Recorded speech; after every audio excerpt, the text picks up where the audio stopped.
The League of Nations, the forerunner to today's United Nations, was established at the end of the First World War.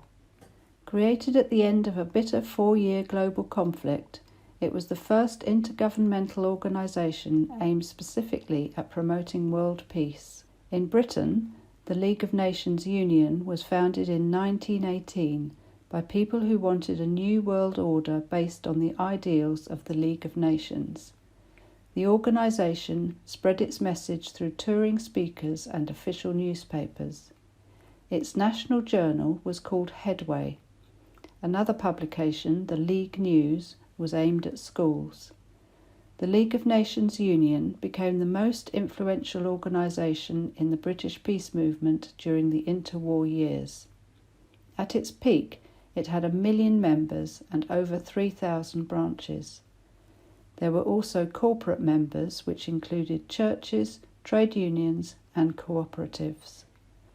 The League of Nations Union enjoyed support from all political parties throughout the 1920s and 1930s.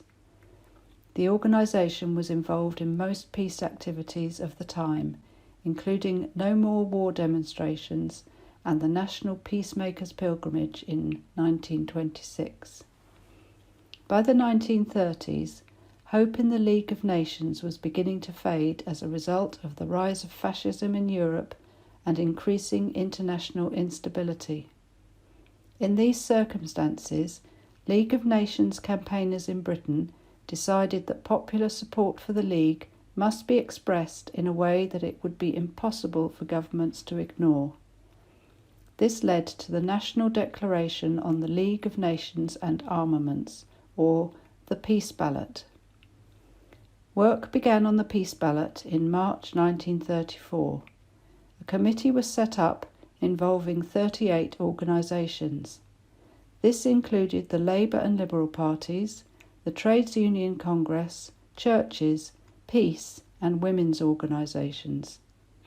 The ballot consisted of a questionnaire that asked the public to confirm their support for the League of Nations.